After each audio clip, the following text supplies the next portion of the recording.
la modalidad de participación, ya, porque en la anterior clase nadie me ha dicho. Si tienen dudas, preguntas, cuestiones. ¿Ya? Vamos, si quieren, resolvemos. ¿Alguien tiene alguna duda antes o resolvemos las dudas al final?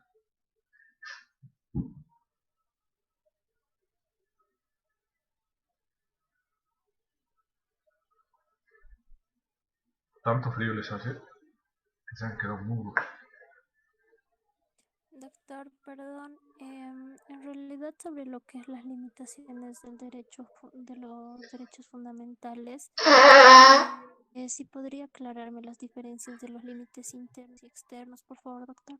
Claro que, ay, claro que sí, te voy a aclarar. Ahorita vamos a entrar a esa parte y lo vamos a ampliar, ¿verdad? Por ejemplo, la anterior clase tú me has hablado del tema de la naturaleza del derecho. Lo tenemos que ver en la genealogía del derecho procesal penal y ahí vas a ver cómo te voy a explicar mejor el tema de la naturaleza. ¿Ya? Voy a empezar entonces a compartir. Por favor, Vivian, me haces recuerdo el momento en el que estemos en los límites, ¿ya? Y ese rato te lo comparto. Está bien, doctor, gracias. Vamos a estar con chanchullo por si acaso, para que no digan que soy un ogro. Pueden ver mi pantalla, ¿no? ¿Verdad? Ya ves, qué chacra que soy.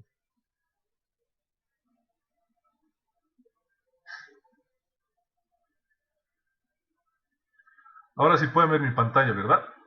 Sí, que sí. Sí, doctor. Ya, vamos a entrar al tema 3. Como aquí, antes del examen solamente voy a tomar el autoritarismo como obligación para que participen, vamos a hacer una ruleta, ¿ya? Porque les pregunto uno por uno y después nos vamos a sentir un poco presionados, ¿ya? Vamos a ver, vamos a entrar al primer tema que son los derechos y garantías constitucionales, ¿ya? Voy a hacer una ruleta, la vamos a girar. La persona que salga me va a responder la pregunta que yo le voy a hacer, por si acaso.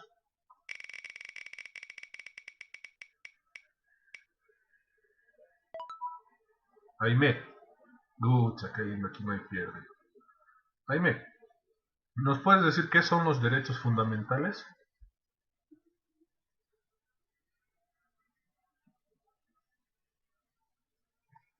Jaime,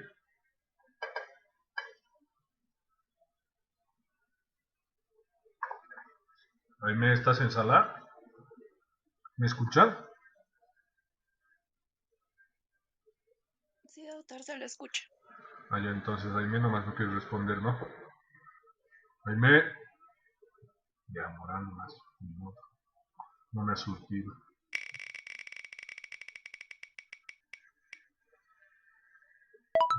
Rafael, ¿qué Doctor, son la los misma derechos? pregunta. ¿Sí?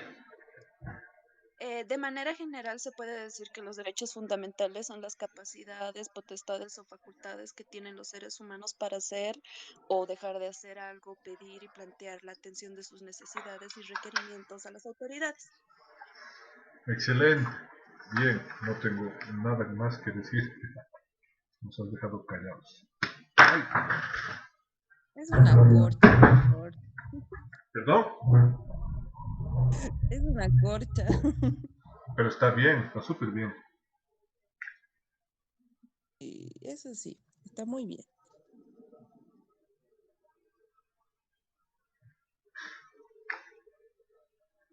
Ya. Vamos a irnos a los derechos humanos, porque así no hay otra forma de participar.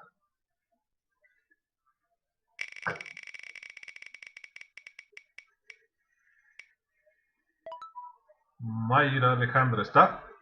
No está. Sí, doctor. Mayra Alejandra, ¿qué son los derechos humanos?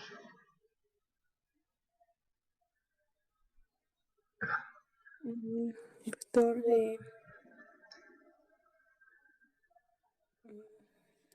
son, son las condiciones que permiten a la persona realizar sin distinción alguna de la nacionalidad, lugar o su residencia. Ya.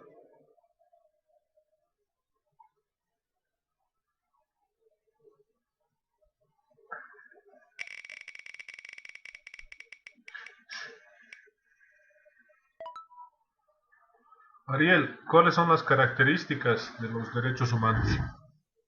Las características de los derechos humanos, eh, las diferencias, ¿a eso se refiere, Héctor? Características. Lo principal de los derechos humanos. Las características de los derechos humanos, esto ha surgido de la Segunda Guerra Mundial por derecho a la vida, porque antes no se tomaba en cuenta le estoy diciendo mis palabras, doctor, a lo que he leído yo. Y esto ha surgido después la Primera o la Segunda Guerra Mundial, porque antes no se tomaba en cuenta los derechos de las personas, eran muy inhumanos. Esto por las masacres que ha habido, por las cosas que han pasado, se ha firmado el Tratado de Versalles. Ya.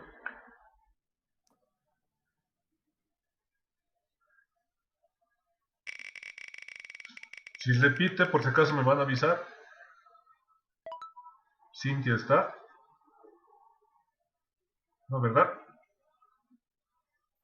Doctor, perdón, dentro de las características no tendría que ser que los derechos humanos son generales, imprescriptibles, intransferibles y permanentes. Ah, sí.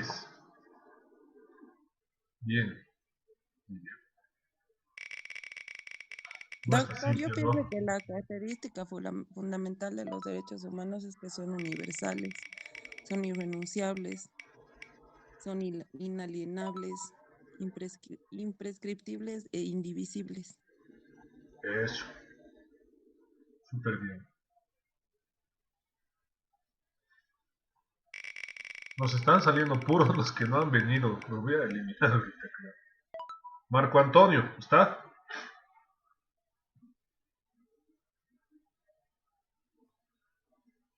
Sí, doctor, buenas noches. Marco, buenas noches, ¿cómo estás? ¿Por qué decimos que los derechos humanos son generales?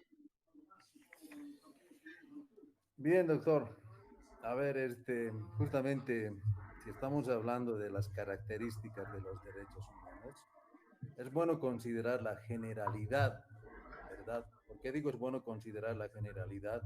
Porque implica todo ser humano, ¿sí?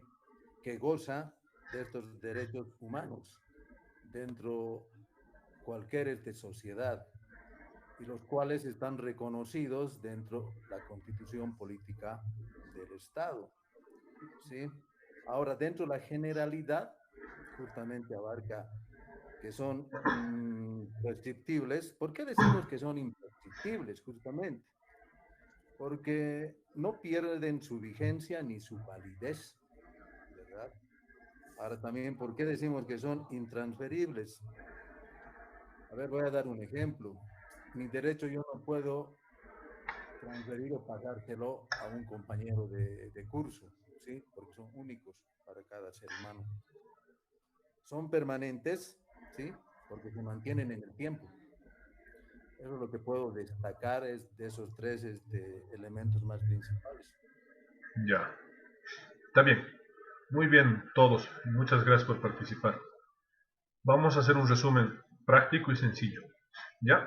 Vamos a tener en conocimiento ustedes que, como lo ven en los apuntes, es lo que va a entrar en el examen. ¿Ya?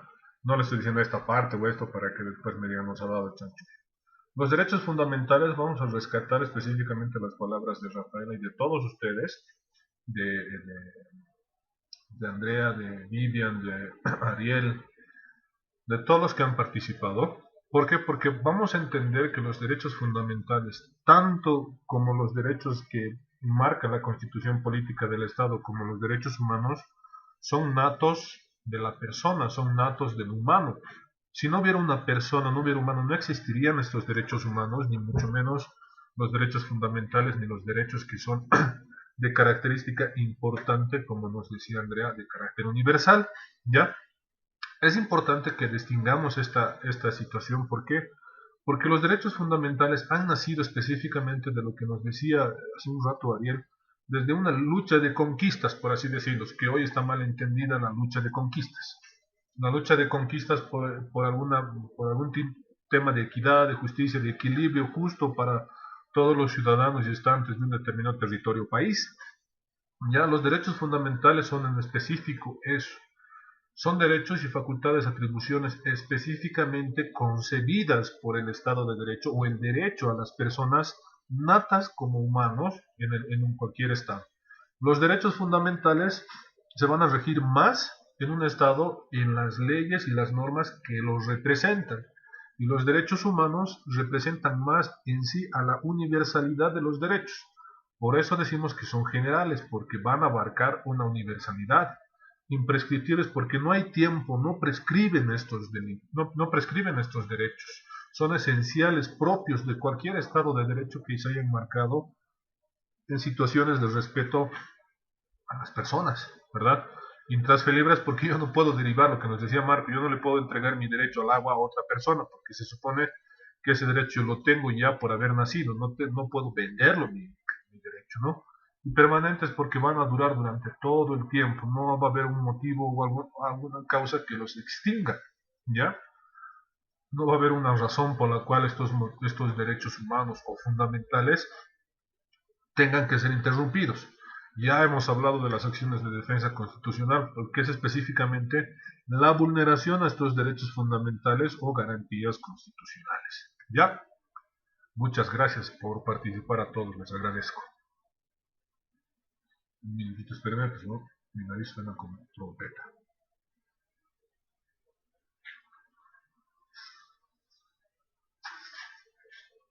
Ahora sí, hemos visto ya qué son los derechos fundamentales. ¿Ya?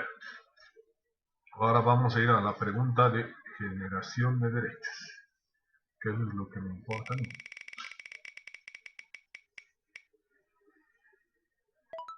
Andrea Gabriela. ¿Está presente? Sí, ¿no? Sí, doctor, claro que sí. Ya. ¿Por qué decimos que los derechos humanos se dividen en generaciones o se clasifican en generaciones? Bueno, doctor, se clasifican en generaciones porque yo creo que van acorde a las necesidades o prioridades de la persona. Por ejemplo, en los de primera generación tenemos el derecho a la vida, ¿no? Que es el derecho fundamental. En la segunda generación tenemos el derecho al trabajo, derecho al sindicato. Y en los de tercera generación, que pueden entrar los derechos de los pueblos. Ya, gracias. Y también, bueno, hasta donde yo sé, hay hasta la sexta generación, ¿no? Que todavía no están completamente planteados o plasmados en realidad. Son subjetivos. Los que están concretos son hasta la tercera generación. Cuarta, quinta y sexta están siendo tratados todavía. ¿Ya? Exacto. Vamos a girar la tómbola. La tombolita. ¿Otra vez? No, voy a repetir. Esta mi tómbola medio chafa, ¿no? No, doctor, está divertida. Ariel. El Ariel ya participó, ¿no ve, Ariel? Sí, doctor. Ya, ahorita vamos a... Miguel Rolando, ¿está? No está, creo. Miguel. Miguel. Ah, Miguel. ¿Cómo está, doctor? ¿Por qué decimos, buenas noches, Miguel, por qué decimos que son derechos fundamentales de primera generación? Tiene una característica especial.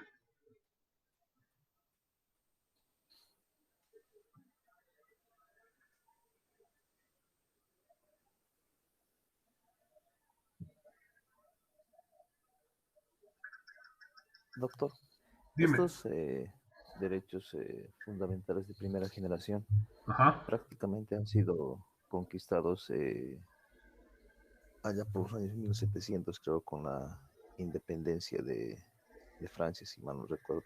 referente Ya. a lo que es la igualdad.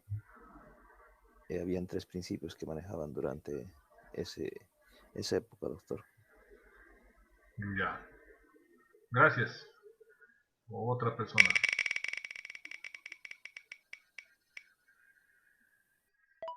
Jaime no está.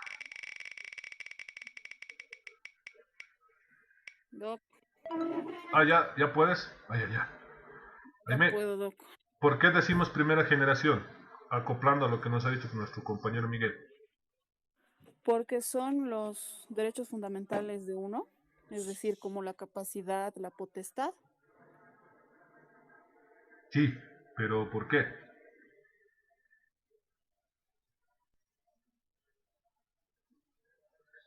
Ya está. ¿Quién ha salido antes? Miguel Rolando, otra vez Miguel.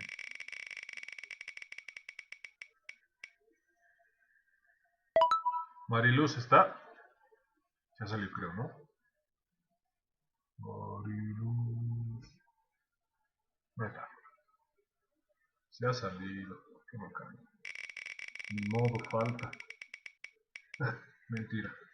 Ucha, el Ariel. Está de suerte hoy día el Ariel.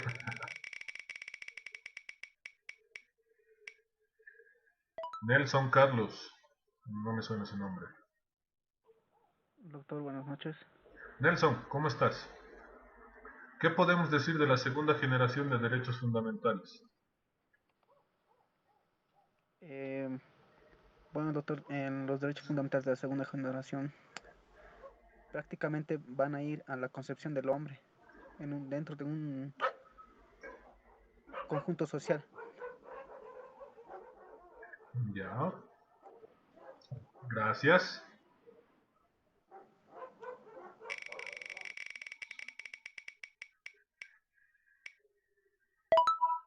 Otra vez. ¿Me escucha, doctor?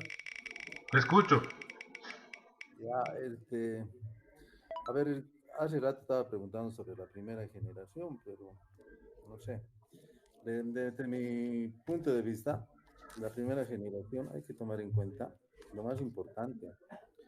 Trata justamente, ¿por qué se dice primera generación? De la liberación del hombre, ¿sí? Dentro esa libertad individual, justamente se van generando lo que es el derecho a la vida, a la igualdad, a la libertad física, al honor, a la buena imagen, Ya. ¿sí? El derecho a tener un domicilio. Yo creo que ahí se enfoca la primera generación. Estamos bien con la idea. Ahorita vamos a partir de todas las ideas, porque vamos a hacer un repaso con ustedes y un repaso conmigo. ¿Ya? Tenemos que aumentar nombres a la tómbola. Otra vez, no.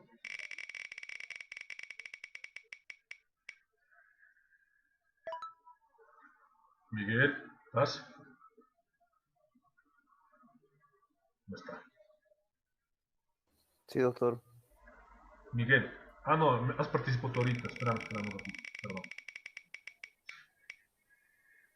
Puedo reivindicarme, doctor. Si quieres, depende de ti. A la una, a las dos. Ya. Sí, doctor. Dime, ¿Cuál es dime. la pregunta, por favor? Ah, ya. Tercera generación. Bien, doctor. Los derechos de tercera generación están más orientados a lo que es lo que hoy en día se maneja respecto a grupos y movimientos que han generado en los diferentes estados. Ajá.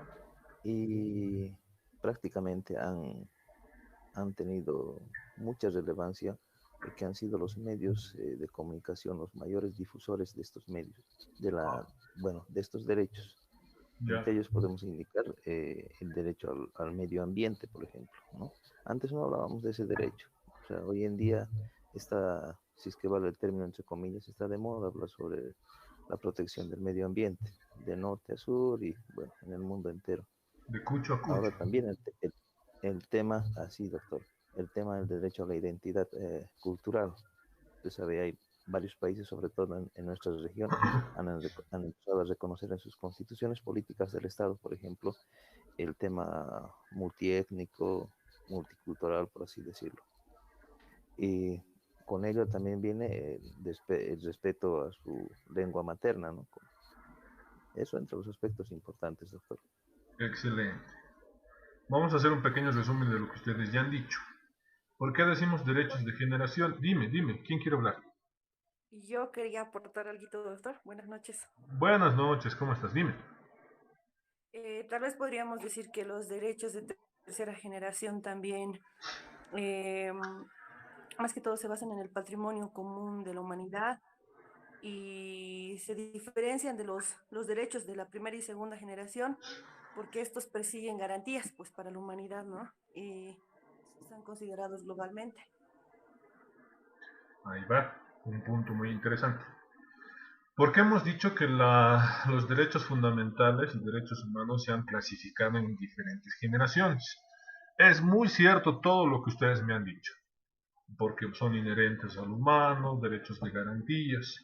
Pero no se olviden que principalmente los derechos fundamentales en sus generaciones, en la primera generación se clasifican como derechos civiles y políticos.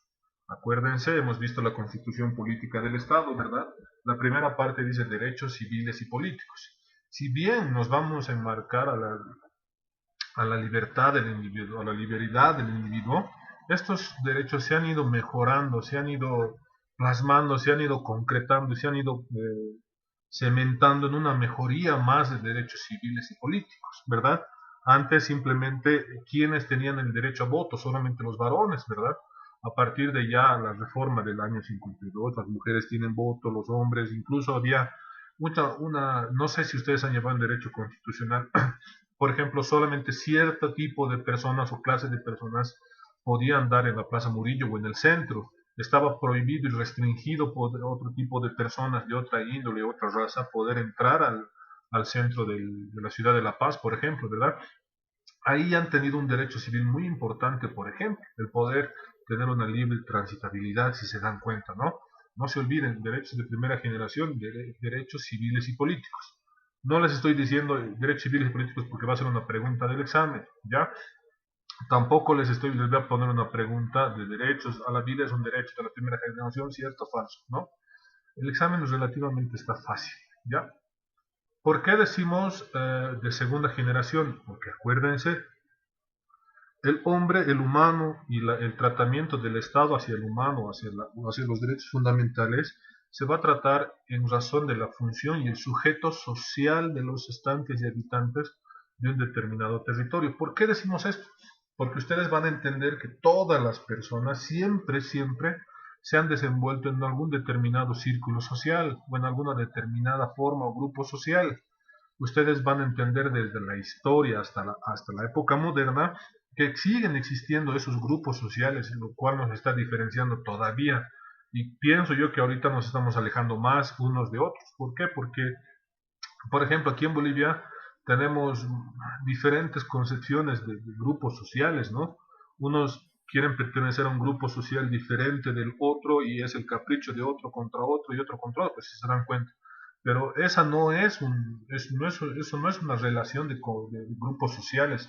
Están entendiendo mal la segunda generación de derechos fundamentales, porque en sí los derechos van a tender a evolucionar, nunca van a tender a estar estáticos, solo van a aprender siempre. Los derechos fundamentales siempre se van a incrementar, siempre, siempre. ¿Por qué se los digo? Porque a la aparición de la tecnología, ustedes vean que ya se ha generado la confidencialidad de comunicaciones, por ejemplo, lo que antes no existía, ¿verdad? Cualquier persona puede pinchar un teléfono, qué sé yo, de hotel y escuchar las conversaciones de otra persona. Hoy en día tiene un carácter de protección absoluta, de confidencialidad y reserva, privacidad. Cualquier tipo de comunicación, ya sea visual o de forma de video, se llama audiovisual, por ejemplo, tiene prohibición de que la misma sea interceptada, sea publicada, sea de alguna otra forma. Si se dan cuenta, este mismo derecho está saliendo como de derecho de primera generación pero ya abarcándose más a un tema de segunda generación en el entorno social, si se dan cuenta, ¿no? Y es eso lo que nos decían sus compañeros Miguel y Cintia en cuanto a la tercera generación. Más en el sentido de la naturaleza y del medio ambiente, se están relacionando en tema del entorno, del orden del grupo social, como afecta en la forma de estar como de los humanos, de los seres inherentes a ella, ¿no? Hoy en día la van a entender más ustedes como los derechos de la madre tierra, por ejemplo, en nuestra constitución política del Estado, cultura de paz, por ejemplo, dicen, ¿no? La cultura de paz que tiene que prevalecer sobre todo y ante todo, y entonces eso, por ejemplo, puede ser tomado como un derecho de tercera generación, por ejemplo, ¿ya? No se olviden, aquí está lo que nos preguntaba una de sus compañeras, las limitantes. Doctor, Dime. antes de que pase como aporte, yo creo que lo que respecta al derecho de primera generación son derechos fundamentales, ya que son derechos individuales inherentes al hombre. Ya en los derechos de segunda generación, estos están más dirigidos al Estado y el empleo de recursos públicos, económicos y sociales para fomentar lo que es el tema de estos derechos culturales, económicos y sociales, porque se caracteriza por ser una obligación positiva por parte del Estado para crear estas condiciones para el desarrollo, pero ya ve estos derechos ya como no solo al hombre como individuo, como un ser individual, sino al hombre como un sujeto social. Y en los derechos de la tercera generación ya abarca lo que es la colectividad y el hombre y su entorno para lo que es la concesión del desarrollo de los pueblos. Excelente, gracias Vivian, Doctor. queda grabado en el video.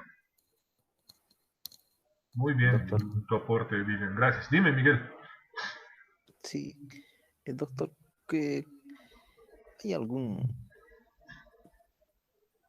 institución, los estados o tal vez las Naciones Unidas quienes determinan la generación de los derechos? Porque cuando uno empieza a visitar el tema para poder estudiar el tema de los derechos, hay una serie de clasificaciones.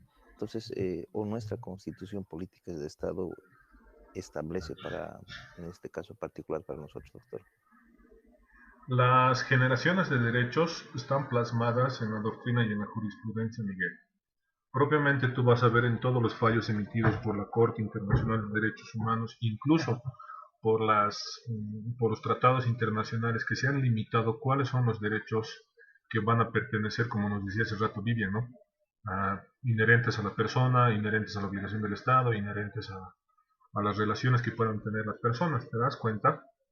Tú vas a poder encontrar un sinnúmero de relaciones, por así decirte, de generaciones de derechos humanos y generaciones de derechos fundamentales y en los fallos emitidos por la Corte Interamericana de Derechos Humanos. ¿Por qué? Porque específicamente en esos fallos nos dicen la aplicabilidad de los derechos y las generaciones de los derechos fundamentales, ¿ya? Ahí es donde se razona, por ejemplo, en la Corte Interamericana tiene que haber voto mayoritario para poder fallar en un determinado derecho o en una determinada generación de derechos, ¿verdad? Ya la Corte Interamericana de Derechos ha clasificado estos derechos fundamentales en generaciones. Lo que les decía, y nos decía hace rato su compañera Andrea, falta todavía que nos voten la doctrina sobre el derecho, por ejemplo, tecnológico o derecho informático, por ejemplo, ¿verdad? Que seguramente van a tratar de clasificarlo como una generación de derechos. Van a tratar de poder entender que este derecho ya es inherente no solo a la persona, también al Estado, como nos decía Vivian, ya Miguel. Voy a tratar de buscarle casos concretos que tengan derecho, la alusión de derechos fundamentales en cuanto a generaciones, por ejemplo. ¿Verdad? Ustedes han leído la ley de la madre tierra, por ejemplo. La ley de la madre tierra se fundamenta en específico en una generación de derechos sobre la aplicabilidad y protección de la madre tierra, la ley 700, por ejemplo, que va a los biocidios, que toma a los animalitos ya como pertenecientes de la madre tierra, y la prohibición de poder dañarlos, matarlos. Entonces ya se ha vuelto un derecho hasta de tercera generación, por ejemplo, el de los animalitos, ¿verdad? En la doctrina, por ejemplo, en el derecho de tercera generación a los animalitos los consideran niños hasta 8 años. ¿Y quién es responsable de ellos? Su cuidador, el que tiene su tenencia. Lamentablemente aquí en Bolivia no hay una carnetización para decir quién es el propietario, porque ustedes conocen que todos, la mayoría procede a dejarlos afuera o los abandona cuando ya ve algún otro tipo de responsabilidad. Y por ejemplo esa generación, yo creo que aquí en Bolivia ya están empezando con el tema de poder fundamentar el tema de ese derecho de tercera generación para poder tener más responsabilidades como humanos y como estados. ¿Preguntas? ¿Dudas?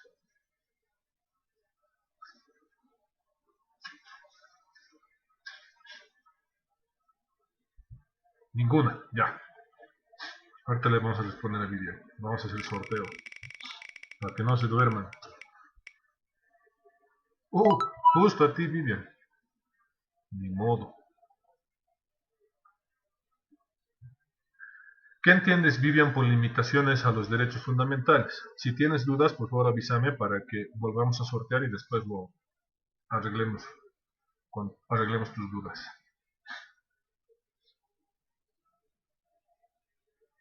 ¿Aló?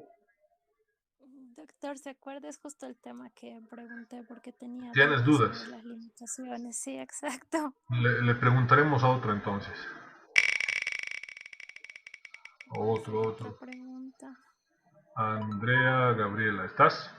Sí, ¿no? doctor. Ya, ¿qué son las limitaciones a los derechos fundamentales? Bueno, doctor, lo que yo entiendo de la limitación es que si efectivamente todos nosotros tenemos derecho a ser libres, a la libertad de opinión, a la vida, al agua, al trabajo y demás, existe un límite que es la ley.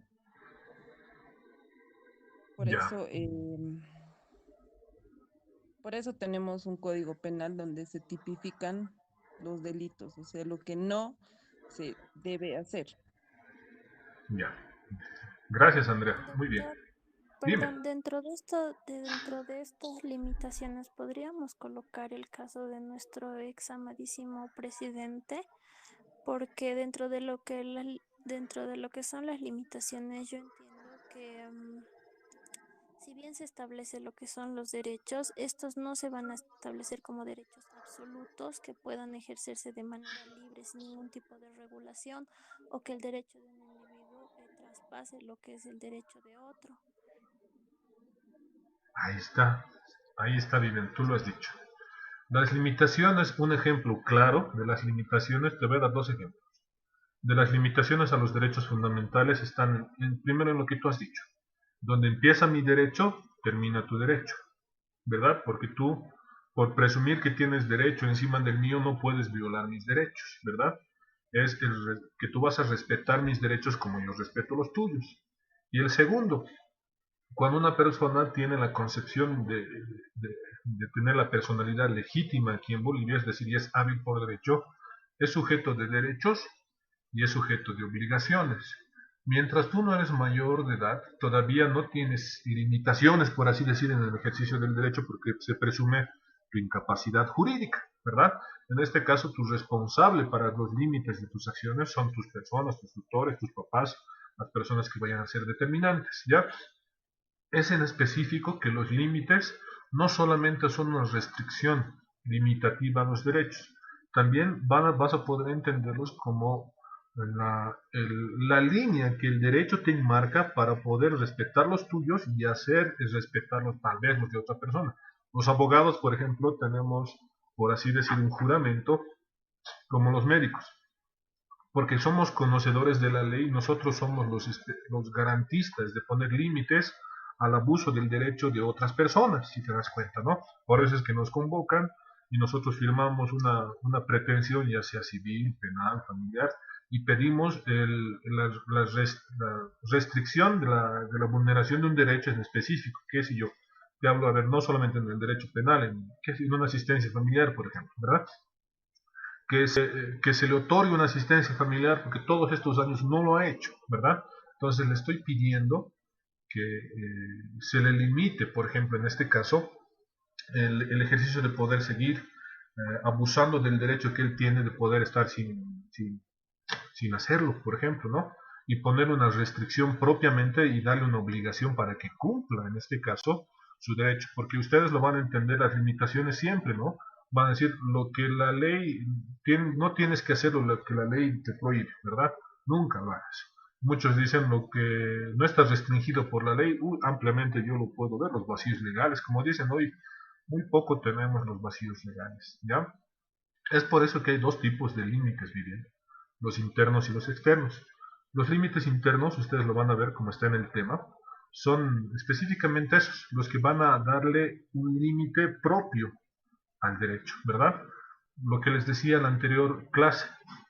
Por ejemplo, ¿dónde tenemos un límite restrictivo de derecho? El derecho penal, por ejemplo. El derecho penal en un límite como de última ratio, ¿verdad? Le está poniendo un límite de acción al derecho penal, la ley. Porque dice, tú, como derecho penal, antes de que castigues o antes de que preveas la cárcel para una persona o algún otro castigo, existe otro derecho de mayor preferencia y mayormente pacífico para resolver esta controversia. Entonces, por eso tú estás en la última escalera para poder activar la reactivación de un derecho el cese de la vulneración de un derecho, hasta que no lo resuelva este otro derecho que puede tener un mejor resultado que tú, ¿verdad? Te das cuenta que ahí le están poniendo un límite al derecho penal, están diciendo, tú no intervienes, hasta que, por ejemplo, resuelve el derecho civil. Si le tiene que pagar y determinar que no ha sido estafa, bueno, que les remate sus bienes, sus casas, le embargue todas sus cosas y veremos si por el momento no es estafa todavía, hasta que se demuestre lo contrario, o en el proceso civil, mediante sentencia, mediante decisión, el juez nos remita causa a la autoridad que corresponda. Te das cuenta ese límite, ¿no?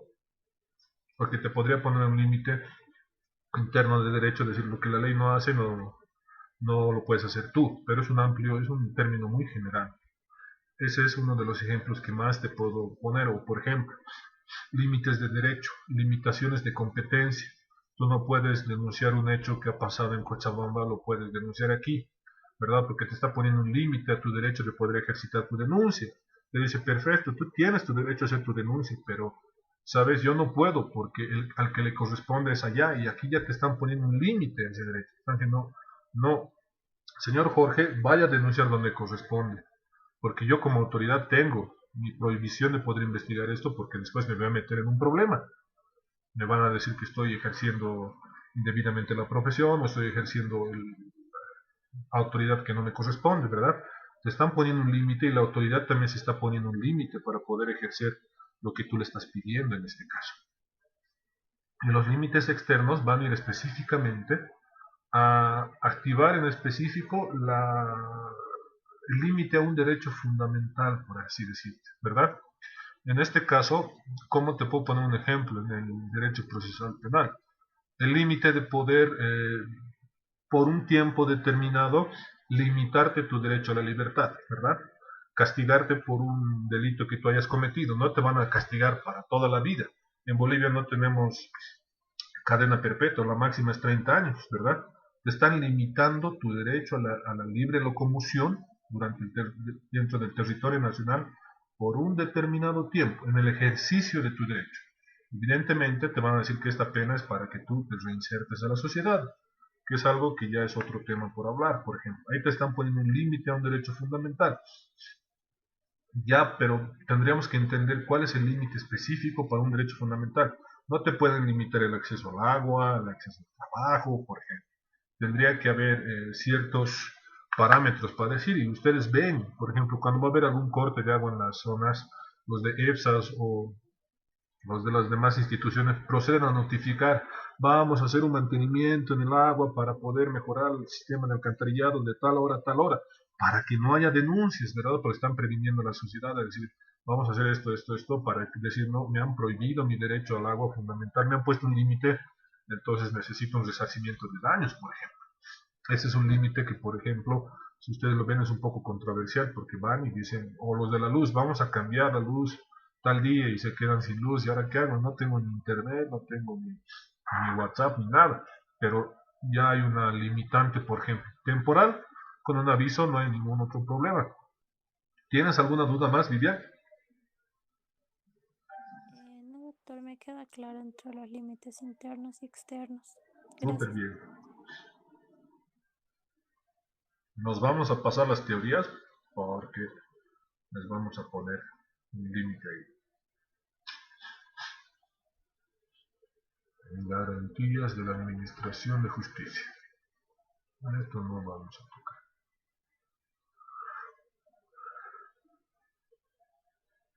¿Se acuerdan que hemos visto las acciones de defensa constitucional, verdad? Ahora sí. Vamos a charquear. Ariel, ¿estás ahí? ¿Sí? No.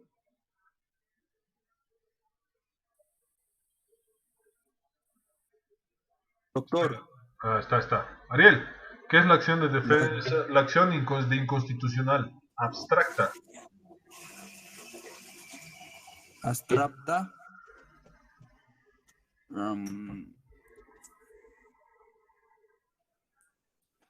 Eso de acuerdo a las sentencias constitucionales, abstracto es para entender que es un carácter esquemático, poco concreto, porque Ya. no debemos olvidar que hay las sentencias constitucionales abstractas y las concretas. Ya. ¿Alguien más? Doctor, Hernán. es un mecanismo legal que se utiliza para reclamar normas que son consideradas inconstitucionales, establecidos por la Constitución. Ya. Perdón. ¿Alguien más? Está súper bien, Hernán. Bien, Ariel. Doctor, Dime. doctor, Bien. es cuando va en contra de la norma de la ley. Ya. Que recuerdo. Vamos, Andrea. La abstracta tiene como finalidad el control objetivo de disposiciones legales ordinarias para su compatibilidad e incompatibilidad con los derechos fundamentales, principios, valores, etc. Otra persona. Vamos, ya estamos imantando bien. Ya. La abstracta van a recordar ustedes siempre, ¿verdad? La abstracta va a ir cuando hay una presunción de inconstitucionalidad de alguna norma, algún reglamento, ¿ya? Esta presunción puede ser simple o puede ser sistematizada, ¿verdad? ¿Por qué? Porque podemos presumir que una parte de esa norma puede ser inconstitucional o como toda la norma puede ser inconstitucional. Esto ha pasado hace muchos años con el Código Procesal Civil y con la ley del notariado. Nos han puesto en estate quo, nos han dejado quietos en su promulgación. Dime, Hernán. ¿Ya? Nos han dejado quietos. ¿Por qué? Porque han presumido una inconstitucionalidad, la han mandado a revisión al Tribunal Constitucional y el Tribunal Constitucional nos ha dicho, no, está súper bien estas dos leyes, promúlguese. Y se han promulgado después de no sé cuántos años, ¿no? Ahí está, no se olviden, es ante la presunción que pueda existir una controversia con la Constitución política del Estado, ¿ya? Y la concreta es cuando ya existe esa presunción, cuando ya se ha materializado esa presunción de inconstitucionalidad, ¿ya? Es cuando ya específicamente una norma está en controversia, está en contradicción de la Constitución política del Estado.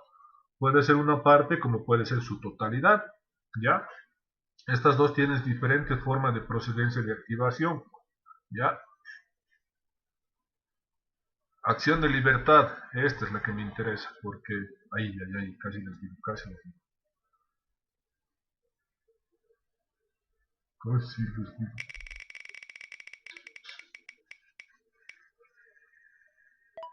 A Miguel nomás le estamos preguntando, ¿no?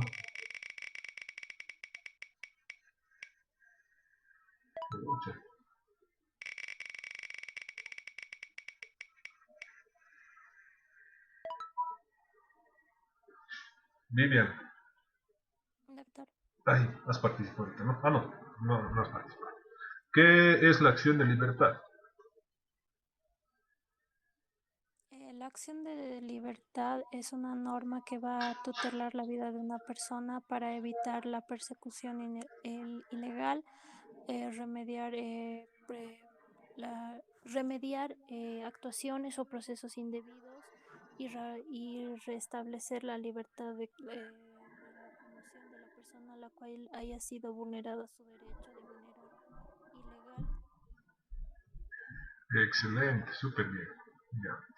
Creo que no tenemos muchas dudas con el tema de las acciones de defensa constitucional. ¿Sí? ¿O hay alguna duda? Mucho de esto no les voy a meter en el examen porque es materia de derecho procesal constitucional.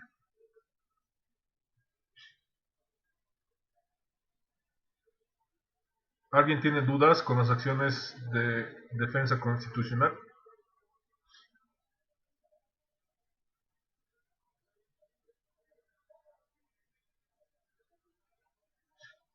No me está hablando.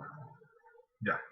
Vámonos al 4 para poder acabar un poquito antes y podamos hacer un pantallazo. Deje de grabar y después no me acusen los de la universidad que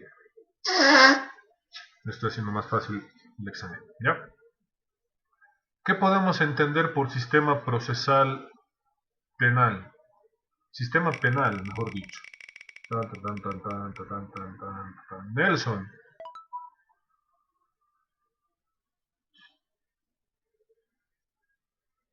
Doctor. Dime. ¿Qué entendemos por sistema penal? Bueno, entendemos que va a ser un sistema por el cual se va a centrar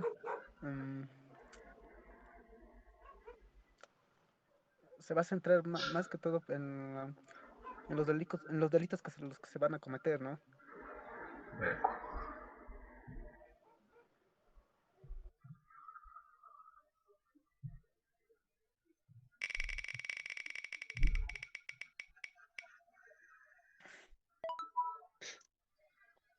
Doctor, para que me ponga nota. Hernán, pero creo que ya te he puesto. ¿Quieres más? Ya, mentira. Sí, dime. Ya, te vas a la pregunta. Ay, no, me está discriminando, me está discriminando. No, O sea, sí. podríamos decir que es un control social punitivo que ejerce el Estado para controlar las sanciones. Pero Una norma general. A mí me tocaba preguntarte. Ah, pero como no has respondido el amigo, por eso le decía. No, has respondido. ¿Por qué decimos que el derecho del sistema penal, el sistema procesal tiene diferentes fases? Hernán. Porque tiene procesos, el proceso preliminar, etapa de prueba, eso más que todo sería los procesos del debido juicio. No.